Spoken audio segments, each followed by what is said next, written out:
Mais uma vez eu estou aqui para contar para vocês o lado oculto de uma grande personalidade. Dessa vez, vamos falar de um homem que você conhece muito bem, ao menos de nome. Eu me refiro a Chico Xavier, o médium mais famoso do Brasil.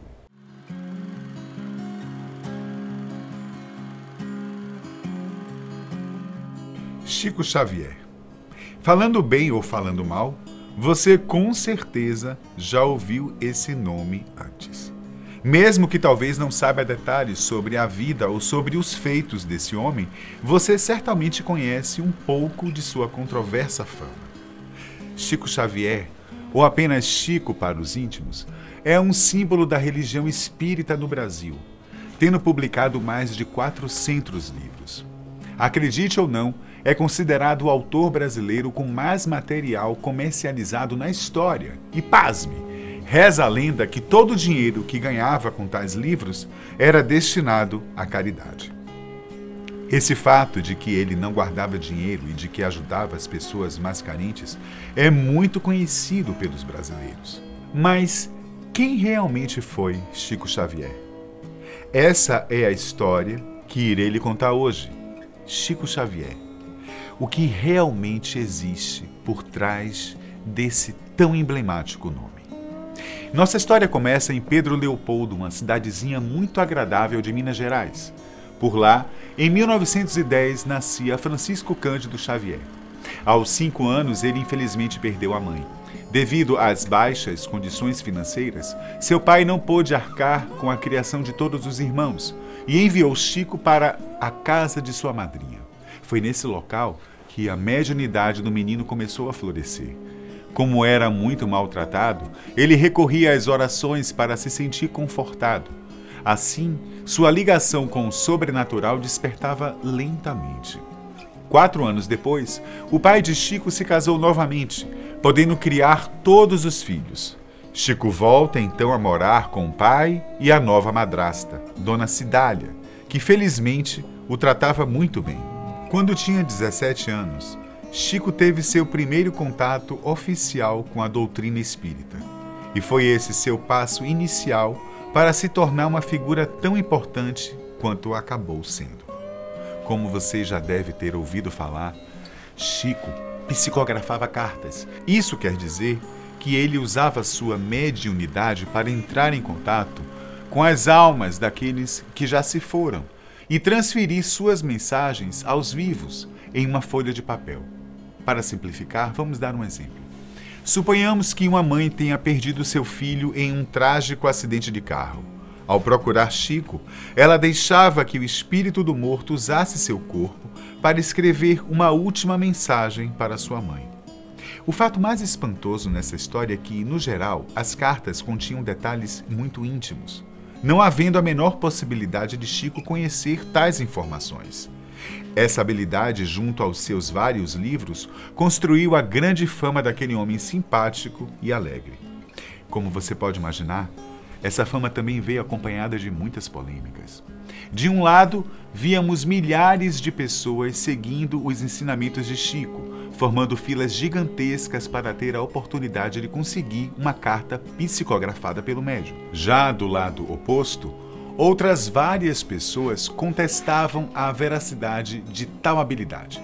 Afinal, seria mesmo possível algum mortal entrar tão facilmente em contato com outro plano dessa forma? Para muitos, as psicografias de Chico não passavam de uma grande farsa. Uma dessas cartas já chegou até mesmo a servir como prova em um caso de justiça. Em maio de 1976, o garoto Maurício, de 15 anos, morreu após ter sido atingido por um tiro disparado por seu melhor amigo, José Divino, de 18 anos. Na época, Divino foi acusado de assassinato, mas alegava que tudo havia ocorrido de forma acidental e que a arma acabou disparando contra a sua vontade. O caso estava praticamente finalizado quando uma reviravolta chocante aconteceu. O juiz Orimar de Bastos aceitou cartas de Maurício, psicografadas por Chico Xavier como provas da inocência de Divino. Nas mensagens enviadas pelo espírito do garoto, ele confirmava a história do amigo, contando detalhes do que realmente tinha ocorrido no dia de sua morte, dizendo claramente que Divino não teve a menor intenção de o acertar. José Divino foi absolvido e o caso ganhou repercussão mundial. Eu não preciso nem dizer que após isso a procura por Chico Xavier só aumentou, não é? Bom, Chico adentrava cada vez mais na vida como símbolo religioso. Realizava sessões amontoadas de gente onde prestava seu trabalho com a psicografia. Além disso, permanecia escrevendo e publicando livros. Xavier nunca se declarou de fato autor de tais obras. Segundo ele, seu trabalho era apenas encarnar autores famosos que já haviam partido dessa para uma melhor e transferir suas palavras para o papel. Inclusive, existe uma história curiosa envolvendo tais livros. Um dos autores brasileiros psicografados por Chico Xavier foi Humberto de Campos. No total, 12 obras foram publicadas, fruto de tal parceria. Acontece que a família de Humberto não gostou muito da ideia e entrou com um processo contra a Federação Espírita Brasileira, reivindicando direitos autorais das obras. A fama de Chico era tanta que em 1981 e 82 ele foi indicado ao Prêmio Nobel da Paz. Apesar das milhões de assinaturas recolhidas, o médium não chegou a ganhar em nenhuma das edições. Com esses fatos, já deu para entender a dimensão da figura que Chico Xavier representava para o Brasil, certo? Mas, afinal, as coisas que ele dizia eram ou não verdadeiras? Todo o mistério em volta da mediunidade de Chico Xavier foi um dos fatores que mais contribuiu para sua fama. Eu me lembro que, na época, todos queriam saber como esse contato acontecia. Muitos até tentaram desmascarar o homem. Talvez a maior polêmica envolvendo Chico Xavier seja fruto das declarações de Amaury Xavier Pena, seu sobrinho. Segundo ele, seu tio sempre o preparou como uma espécie de sucessor. O garoto era posto para treinar psicografia e decorar diversos livros de autores distintos. Assim, também começou a alcançar uma grande fama dentro da religião espírita.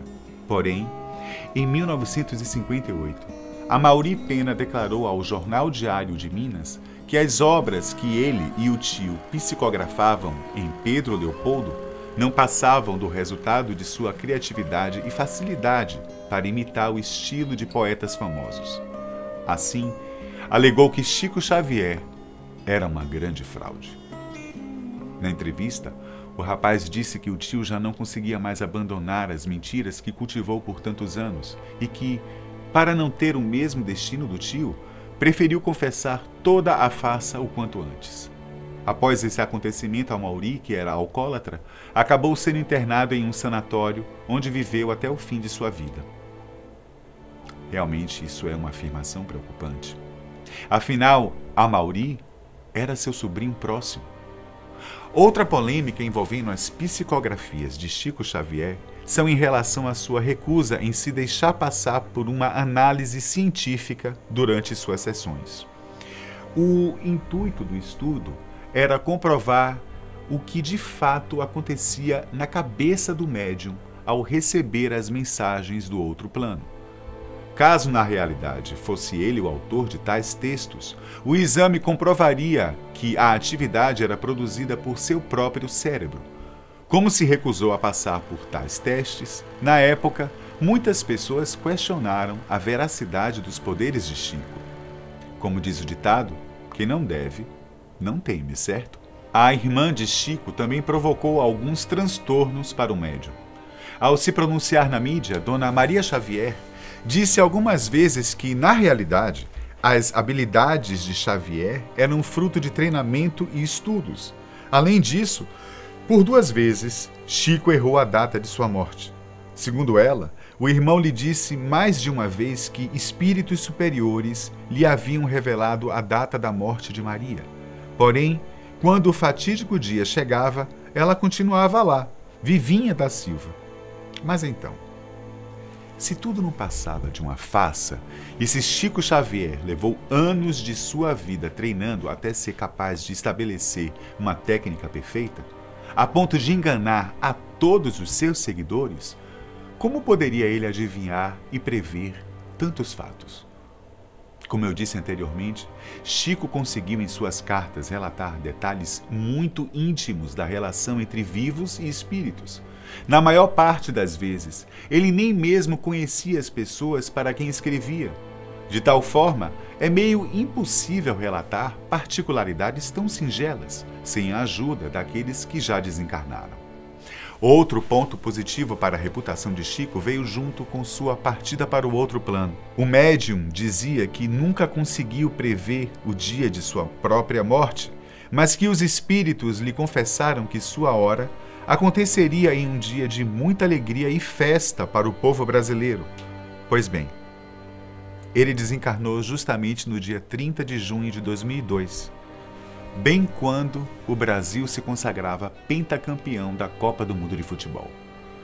Podemos concordar que ele acertou em cheio, não é? Se Chico Xavier realmente possuía tal capacidade mediúnica, nunca poderei lhe afirmar ou negar de fato.